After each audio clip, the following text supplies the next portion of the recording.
माँ तो माँ होती है, रुला देने वाली कहानी। हेलो माँ, मैं राजू बोल रहा हूँ। कैसी हो माँ? मैं ठीक हूँ बेटे। ये बताओ तुम और बहू दोनों कैसे हो? हम दोनों ठीक है माँ, आपकी बहुत याद आती है। अच्छा सुनो माँ, मैं अगले महीने इंडिया आ रहा हूँ तुम्हें लेने। क्या? हाँ माँ, अब हम सब साथ ही रहेंगे। नीतू कह रही थी माँ जी को अमेरिका ले आओ, वहाँ अकेली बहुत परेशान हो रही होगी। हेलो, सुन रही हो माँ? हाँ हाँ बेटे। बूढ़ी आंखों से खुशी की आंसुधारा बह निकली। बेटे और बहू का प्यार नस नस में दौड़ने लगा। जीवन के 70 साल गुजार चुकी सावित्री ने जल्दी से अपने पल्लू से आंसू पोंछे और बेटे से बात करने लगी। पूरे 2 साल बाद बेटा घर आ रहा था। बूढ़ी सावित्री ने मोहल्ले भर में दौड़ दौड़ कर ये खबर सबको सुना दी।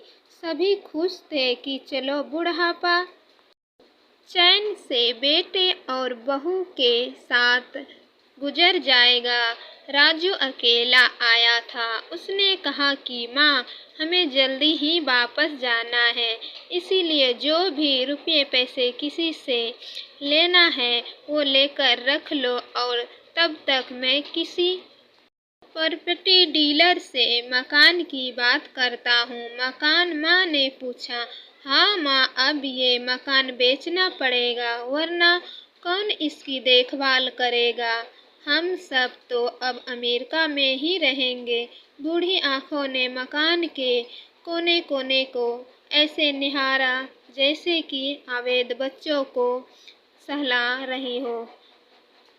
अन्ना फन्ना और अनोखोने दाम में राजू ने मकान बेच दिया। सावित्री देवी ने वो जरूरी सामान समेट जिसे उनके बहुत ज़्यादा लगाव था। राजू टैक्सी मंगवा चुका था।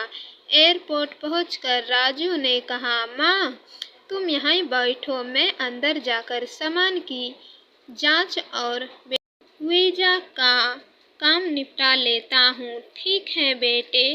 सावित्री देवी वहीं पास की बेंच पर बैठ गई। काफी समय बीत चुका था। बाहर बैठी सावित्री देवी बार बार उसे दरवाजे की तरफ देख रही थी जिसमें राजू गया था, लेकिन अभी तक बाहर नहीं आया। शायद अंदर बहुत भीड़ होगी सोचकर बूढ़ी आंखों फिर से टकटकी लगाए देखने लगती। अंधेरा हो चुका था। एयरपोर्ट के बाहर भीड़ कम हो चुकी थी।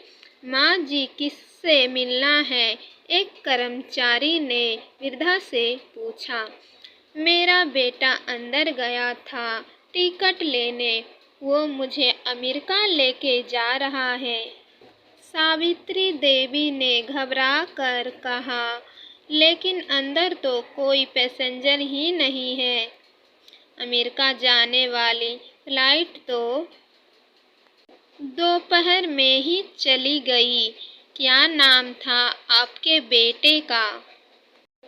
कर्मचारी ने सवाल किया। सावित्री के चेहरे पे चिंता की लकीर उभर आई।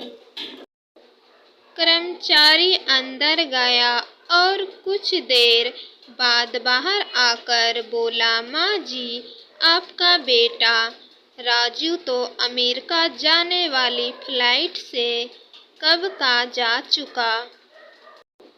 क्या? वृद्धा की आंखों से आंसुओं का सैलाब फूट पड़ा। बूढ़ी माँ का रोम रोम कांप उठा।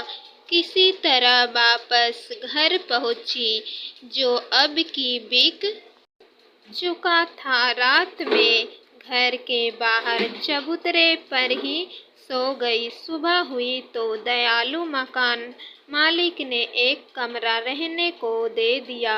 पति की पेंशन से घर का किराया और खाने का काम चलने लगा। समय गुजरने लगा।